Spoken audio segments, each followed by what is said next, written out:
Hello students, Monday morning live class में फिर एक बार आप सबका स्वागत है जेड कॉमर्स एकेडमी से। आज सुबह सुबह मंडे से हम लोग फिर एक टॉपिक स्टार्ट किए हैं और बीकॉम सेमेस्टर 3 का जो टॉपिक चल रहा था कॉर्पोरेट अकाउंटिंग, उसमें से एक क्वेश्चन लिए हैं। क्वेश्चन नंबर कितना है बच्चे? 47। क्वेश्चन नंबर 47 लेने जा रहे हैं और टॉपिक तो नया है जिसमें लिखा हुआ है कि pro rata allotment for future and reissue. चलिए एक बार क्वेश्चन मिला लीजिए। राठी स्टील लिमिटेड है ये ना? चलिए, Rathi steel limited offered a public for a subscription of 10,000 equity share 100 etch at a premium of 10 rupees per share. Question कह रहा है कि राठी लिमिटेड के द्वारा 10,000 शेयर इशू किया गया, वो भी प्रीमियम पे, और प्रीमियम का अमाउंट है 10 रुपीज यानी 10 रुपया। आगे लिखा हुआ है कि एप्लीकेशन का जो रेट है वो 20 रुपीज है, अलॉटमेंट का रेट 40 रुपीज है, लेकिन इसमें प्रीमियम इंक्लूड है। तो इससे समझ में आ रहा है कि अलॉटमेंट का जो असली रेट है वो 30 रुपए है। फिर फर्स्ट एंड फाइनल कॉल में 50 है, यानी 50, 30, 80 और 20 देखिए एक चीज और बोला गया है, जैसा कि टॉपिक में स्टार्ट में ही कह दिया गया है कि ये जो क्वेश्चन है ये प्रोराटा अलॉटमेंट है। तो प्रोराटा अलॉटमेंट में आपको एनालिटिकल टेबल अगर आप बना सकते हैं, कुछ वर्किंग नोट, तो काम करने में सुविधा होगा। ऐसे डायरेक्टली भी कर सकते हैं थोड़ा मोड़ा वर्किंग नोट से, बट एक सिस्टमैटिक वर्किंग नोट आपको सिखाने जा रहे हैं इसमें कि एप्लीकेशन आया है 20,500 और 500 शेयर वाले शेयर होल्डर्स को कुछ भी शेयर नहीं दिया गया है। देखिए वहां लिखा हुआ है कि उसको रिजेक्ट कर दिया गया है। फिर आगे बोला गया है कि जो बचा हुआ शेयर है उसमें से प्रोराटा अलॉटमेंट किया गया। प्रोराटा अलॉटमेंट क्या होता है वो आपको समझाएंगे कि जब भी ओवर सब्सक्रिप्शन वाली स्थिति हो और ओवर सब्सक्रिप्शन में आप जितना उसका डिमांड है उतना नहीं दे रहे हैं, बल्कि कंपनी के पास जिस हिसाब से शेयर है उस हिसाब से शेयर होल्डर को शेयर जब अलॉट किया जाता है तो उसको हम प्रोराटा अलॉटमेंट कहते हैं। और यहां पर कुछ और एडिशनल इंफॉर्मेशन है कि 50 शेयर एक शेयर होल्डर के पास है, वो कॉल का पैसा देने के अलावे बाकी सब पैसा दिया है, ठीक है। और उसके बाद उसका नहीं, जो पैसा दिया है उसको क्या कर लिया गया, फॉरफिट कर लिया गया और दोबारा री इशू कर दिया गया उसको, जो उसका फेस वैल्यू है उसी। चलिए ये क्वेश्चन नंबर 46 है। थोड़ा सा वर्किंग नोट है, 47 नंबर है। और 47 नंबर में हम लोग इस क्वेश्चन को, प्रोराटा को अच्छे से समझने के लिए एक वर्किंग नोट आपको सिखा रहे हैं। और उस वर्किंग नोट के लिए आपको एक सिस्टमैटिक वे में एक आपको ऐसे टेबल बनाना है, तो समझना और इसको करना आसान हो जाएगा। थोड़ा ज्यादा नहीं करना है, 2 लाइन का करना है। यहां लिख दीजिए आप सीरियल नंबर, यहां लिख दीजिए आप शेयर एप्लीकेशन। इंक भी सुबह सुबह खत्म हो गया है, थोड़ा डालना होगा।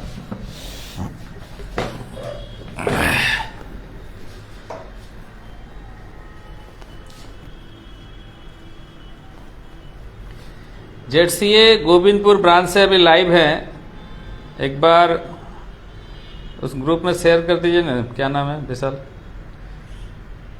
थोड़ा लोगों के पास पहुंचे।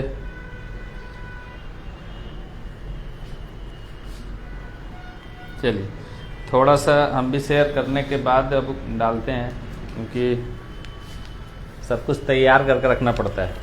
क्या जाने कि इसमें इंक खत्म हो गया भाई।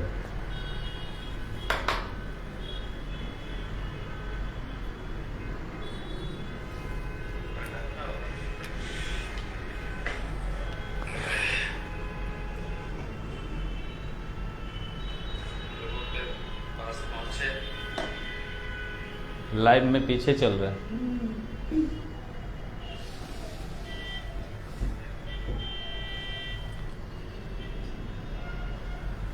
चलिए एक तो तैयार हो गया मेरा हथियार,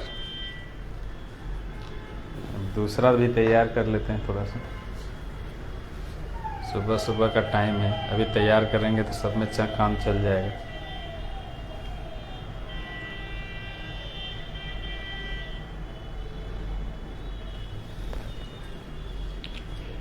डिजिटल बोर्ड का ज़माना आ गया है, ये सब पेन अब पुराना हो गया। पहले हम लोग चौक से लिखते थे, वो भी ख़त्म हो जाएगा, ये भी ख़त्म हो जाएगा। शेयर अलॉटमेंट, यहाँ लिखिए share application money receive, application money receive लिखिए यहाँ, एप्लीकेशन मनी रिसीव यहाँ लिख लीजिए।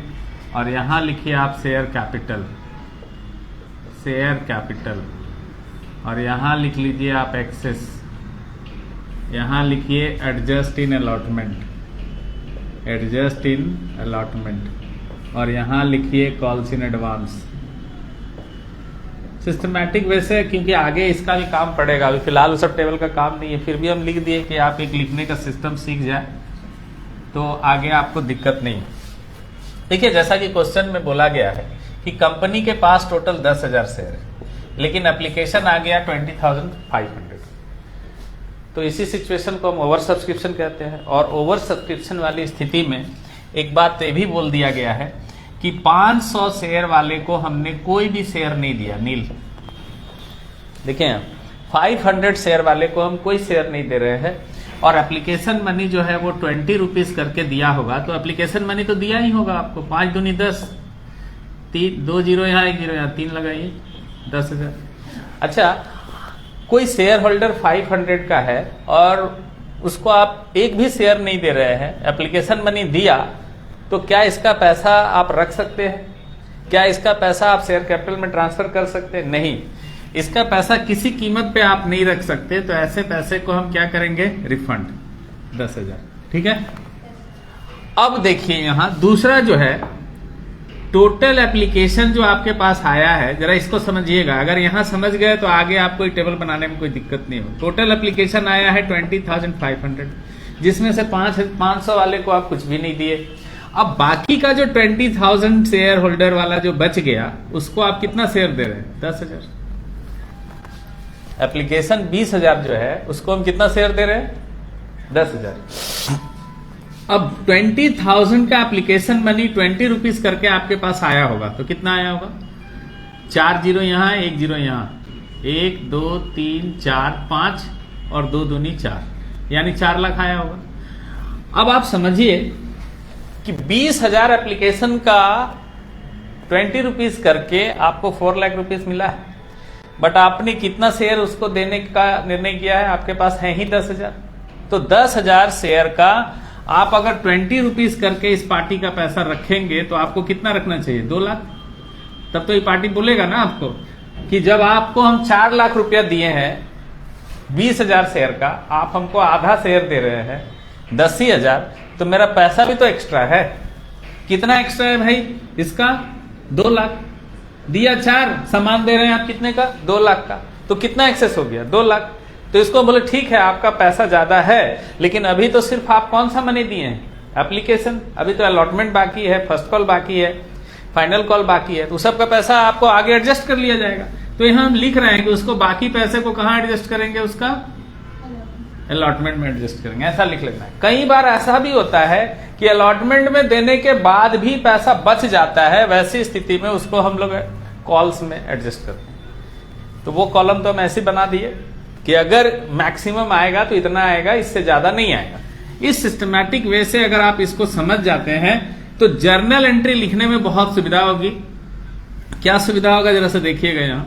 यहां देखिए 10,000 है, 4,10,000 रुपया आपके पास एप्लीकेशन मनी आया, इधर 2 लाख रुपया आप शेयर कैपिटल में ट्रांसफर कर दिए, एक्सेस अमाउंट 2 लाख रुपए है, एडजस्ट करना है आपको 2 लाख, यहां नील है, और यहां आप रिफंड कितना कर रहे हैं? 10,000।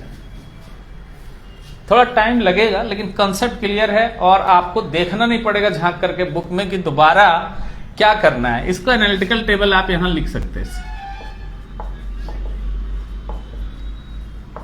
ऐसे एनालिटिकल टेबल आप इसको यहां लिख दीजिए। चलिए अब हम लोग लिखेंगे ऐसे next on share allotment. Working note कर रहे हैं अलॉटमेंट का। अलॉटमेंट का रेट कितना है? बोलिए बोलिए कितना है? 40 रुपए है ना। अलॉटमेंट का रेट 40 है, लेकिन 10 रुपए प्रीमियम है उसमें। 40 रुपीज अलॉटमेंट का रेट है, बट उसमें 10 रुपया प्रीमियम इंक्लूड है, तो 30 rupees at the rate of ₹30 each share at the rate of 10,000 share is equal to 3 lakh रुपए। अब सिक्योरिटी प्रीमियम का जो अमाउंट है वो 10 रुपए है, और 10,000 शेयर का 10,000 यानी 1 लाख रुपया आपको प्रीमियम आ रहा है। टोटल कितना आ गया? 4 लाख। अब 4 लाख में कितना एडजस्ट कर रहे हैं आप? 2 लाख लिख लीजिए। ये समझ में आ रहा है 2 लाख हम क्यों कर रहे हैं? जो हमको एप्लीकेशन में ही मिला उसको एडजस्ट कर लिए। तो यहां हमको कितना पैसा मिला बताइए? 2 ही लाख मिला ना। समझ में आ रहा है? 2 लाइन खींच दीजिए, कहानी खत्म। अब एक एंट्री और आपको पास करना है on share first and final. First and final, और फर्स्ट एंड फाइनल का रेट है 50 रुपीज, जैसा कि आपको पता है। और 10,000 इक्विटी शेयर का जो रेट होगा वो हो जाएगा 5 लाख। बोलिए, समझ में आ रहा है? आ रहा है? लेकिन एक पार्टी ऐसा है, एक शेयर होल्डर ऐसा है जो आपको यहां पैसा नहीं दे रहा, उसको हम लोग बोलते हैं कॉल्स इन एरियर। क्या बोलते हैं? Calls in arrear. उसके पास कितना शेयर है जरा देखिए तो? 50 शेयर है ना लिखा हुआ। 50 शेयर, 50 शेयर ₹50 50 शेयर 50 रुपीज करके नहीं दिया तो कितना नहीं दिया होगा? 2500। 2500 आपको नहीं मिला होगा, यानी 00 यहाँ 10 में 5 5, 9 में 2 7, यहाँ 9, यहाँ 4,97,500। अब आपको एंट्री समझा दे रहे हैं। देखिए यहाँ 47 का एंट्री कैसे लिखना है। अगर सिस्टमैटिक वे से अगर वर्किंग नोट आप कर लेते हैं तो जर्नल एंट्री लिखने में कोई समस्या नहीं है। देखिए देख देख के कैसे लिखना है, देख देख के, कुछ दिमाग नहीं लगाना है अपना, एक्स्ट्रा कुछ नहीं। आप सबसे पहला एंट्री ऐसे लिखो, bank account debit to share application. बोलिए तो पहले भी लिखते थे, वही करना है, कुछ नया नहीं। एप्लीकेशन अमाउंट कितना लिखा हुआ है? 4,10,000। एकदम सिस्टमैटिक वे से चलिए, कितना भी लंबा सम आएगा कोई दिक्कत कोई समस्या नहीं होगा आपको। बस सिस्टम को छोड़िएगा मत।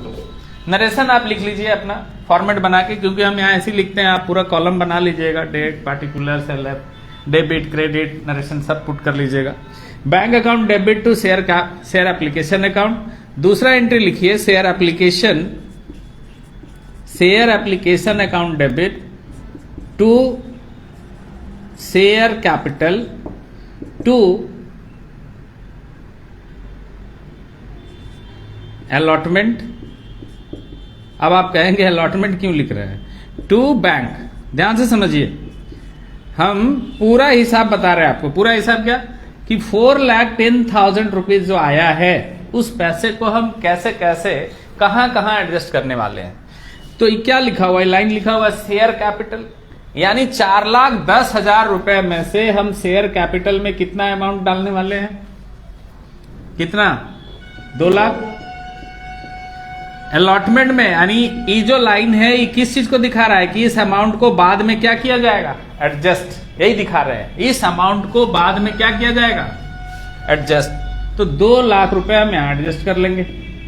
और ये जो बैंक लिखा हुआ है ये लाइन डिनोट कर रहा है रिफंड को।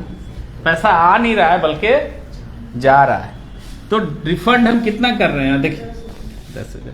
अब आप बोलिए कि पूरा आपका हिसाब क्लियर है कि नहीं? 4,10,000 रुपया जो मेरे पास आया वो कहां कहां कैसे कैसे गया? हम 4,10,000 में से 2 लाख रुपया शेयर कैपिटल में ट्रांसफर कर लिए, क्योंकि उसका शेयर जितना हम दिए हैं उस हिसाब से उसका पैसा रख लिए, बाकी का बाद में एडजस्ट करेंगे। और ये जो अमाउंट दिखाया गया है एडजस्टमेंट का, और ये अमाउंट दिखाया गया है किसका? रिफंड। जनरल एंट्री में कोई दिक्कत नहीं है। चलिए अब दूसरा एंट्री आप इसका कर लीजिए, शेयर अलॉटमेंट का। इसको हम यहां कर दे रहे हैं। लिखिए यहां share allotment account debit, share allotment account DR to share capital account to security premium. अब आपको अमाउंट कैसे लिखना है? यहां 3 लाख लिखिए, शेयर कैपिटल में 3 लाख लिख दीजिए। प्रीमियम कितना है भाई? 1 लाख लिख लीजिए, जैसा लिखते थे हम लोग पहले, कुछ नया नहीं करना। यहां 4 लाख लिख लिए। चलिए अब एडजस्ट करके दिखाते हैं। यहां पर 2 एंट्री आप कर सकते हैं डायरेक्टली। एक तो आप bank account debit bank account DR to share allotment लिख सकते हैं और डायरेक्टली वाला अमाउंट दिखा सकते हैं कि हमको 2 लाख रुपया मिला है डायरेक्टली। और अगर आप चाहते हैं कि नहीं हम पूरा सिस्टमैटिक वे से दिखाएं तो आपको यहां लिखना पड़ेगा ऐसे, share application account DR to share allotment, ऐसे टू शेयर अलॉटमेंट अकाउंट। यानी जो आपको 4 लाख रुपया मिला है 4 लाख में आप 2 लाख एडजस्ट कर रहे हैं और 2 लाख रुपया आपके हाथ में आया है। बोलिए, या तो आप इसको लिख लीजिए या फिर directly bank account DR to share allotment, तो फिर 2 ही लाख का एंट्री करना होगा, एडजस्टमेंट वाला दिखाने की जरूरत नहीं। अच्छा, ये गलत नहीं हम कर रहे हैं, हम नहीं बोल रहे हैं कि गलत है, लेकिन हम प्रेफर करेंगे कि आप इसको लिखिएगा। यहां सिस्टमैटिक वैसे पूरा हम दिखा रहे हैं कि 4 लाख रुपया जो अलॉटमेंट का आना है वो पैसा मेरे पास आ रहा है, कितना आ रहा है 2 लाख, और 2 लाख रुपया जो हम क्या कर लिए एडजस्ट, है ना। अभी कोई बच्चा हमको 100 रुपये ज्यादा दे देगा तो अगला महीना फिर क्या करेंगे, उसको एडजस्ट करेंगे, लेकिन वो एडजस्टमेंट को दिखाना चाहिए तो उसको ज्यादा क्लैरिफिकेशन मिलता है अकॉर्डिंग टू वर्किंग नोट। आ गया समझ में। अब तीसरा entry first and final call का है, जहां कोई समस्या नहीं है। First and final call account debit to share capital account, और फिर इसका एंट्री कॉल इन एरियर का तो आप जानते ही हैं, bank account debit, call in arrear account debit to first and final call. इसको लिख दे कि समझ गए, समझ गए, लिख दे रहे हैं यहां पर। देखिए, journal entry number 1, journal entry number 2, journal entry number 3, यहां कर रहे 3। लिखिए share first and final call account DR to share capital, यहां लिखिए कितना अमाउंट लिखना है, देख के लिखिए, देख के लिखना है, कुछ भी अपने मन से नहीं करना।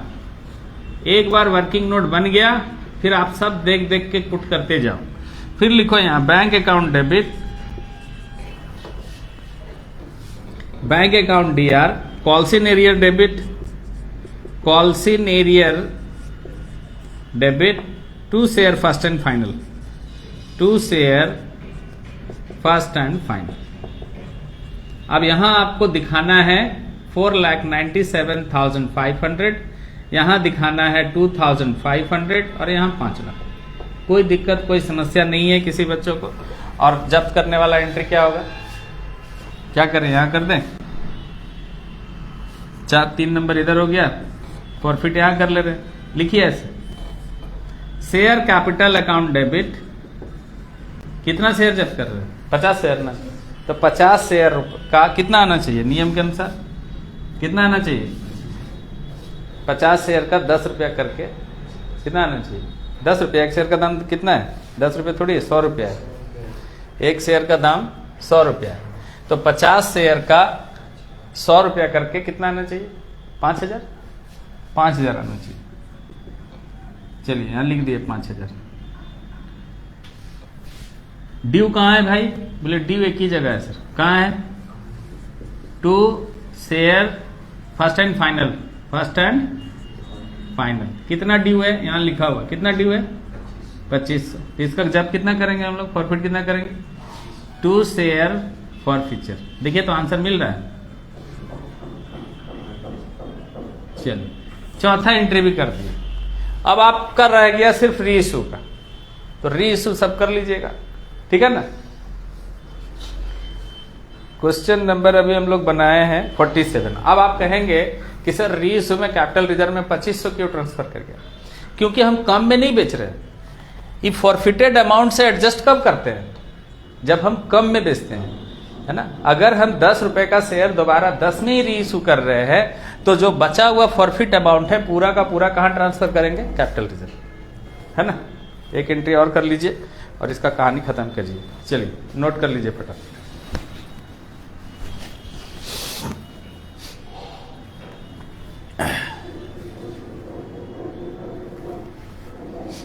फोटो ले लिए,